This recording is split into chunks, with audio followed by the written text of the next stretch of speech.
皆さんこんにちは、江口博之です。 Hello, I'm Stuart Varnamaken. 今日のテーマは面です。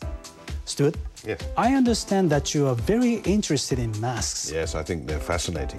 In fact, I work surrounded by masks hanging on my wall. A Tengu mask, a Hanya no demon mask, and so on. Wow, that's great. So today's theme perfectly matches your taste. Yes, indeed. それでは3分間のビデオクリップを日本語字幕でお楽しみください。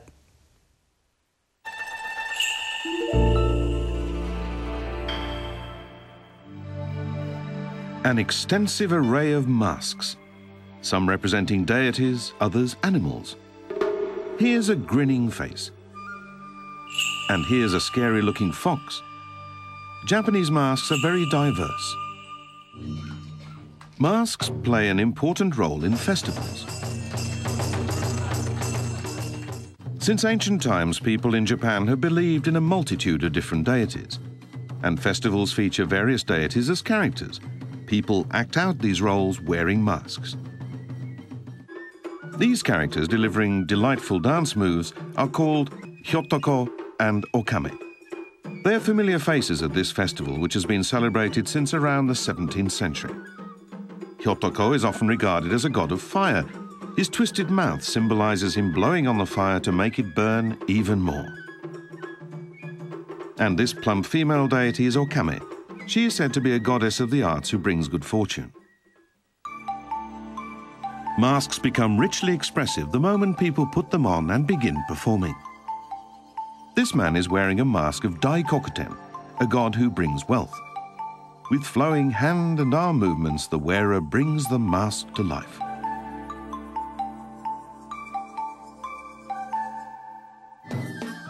Japan's many deities have diverse powers.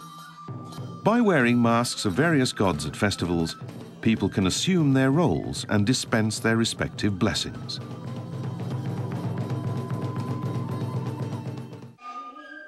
Another context in which masks play a major part is Noh theatre. Noh is a performing art which uses dance to express the full range of human emotions. With minimal, high-precision movements, an actor conveys subtle shifts in mental state.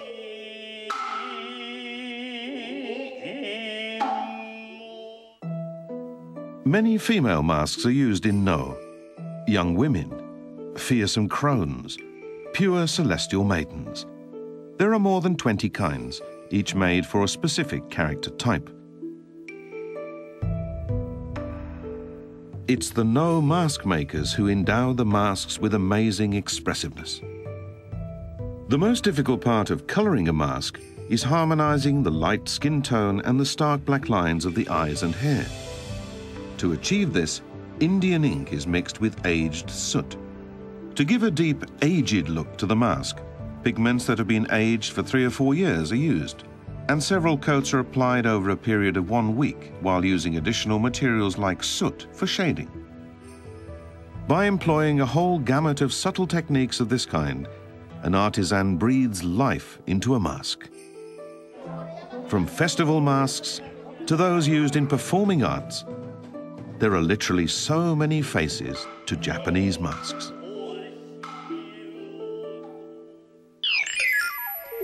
Stuart, any thoughts on the video? Well, the Hyotoko mask was very charming. It's nice to know he was a god of fire and is busy blowing on the fire.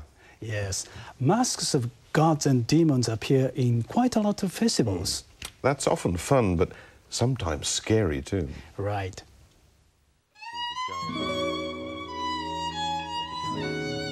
フリートークのコーナーです。アットキンさんは日本の麺が大好き。東西の麺文化を情熱的に語ってくれました。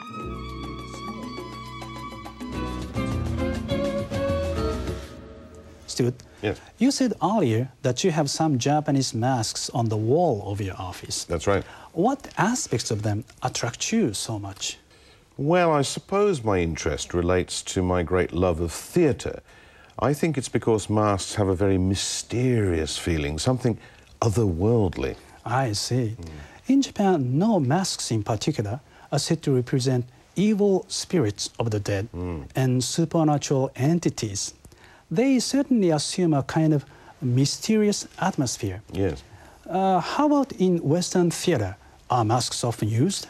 Well, of course, they were extremely important in ancient Greek theatre, where they were used by actors playing the roles of gods and spirits. And they long featured in British theatre a lot as well, and the famous Commedia dell'arte in Italy, which is still alive today. But from around the time of Shakespeare, 400 years ago, British theatre began to switch focus to being more realistic, with actors showing their facial expressions. I see. Thinking about the other traditional Japanese theatre arts, bunraku uses dolls with limited facial expression, and in kabuki, kumadori makeup amplifies basic facial expressions, but tends to make different actors that play the same role look very similar, at least to me. I think both those cases are similar to wearing masks because they idealize the character being represented. I suppose the same could be said of geisha and Maiko makeup, which evokes a certain image rather than the individuality of the woman. Well, that's a very interesting perspective. Come to think of it, outside the theater too, the Japanese like to transform themselves into different characters, wearing a mask or putting on makeup. Yes, like those young girls who use lots of black and purple makeup to create a gothic look. I have no idea what they really look like. I think you're right that Japanese enjoy changing their image. Yes. By the way, at Japanese fairs and festivals, there are often stalls selling masks of superheroes and popular cartoon characters. Yeah. How about in Britain? Can you find smaller ones? I think only around Halloween. But of course, adults enjoy wearing masks of the faces of political figures. Right. We sometimes see people doing that here too. That's right. In fact, I saw one the other day. I saw some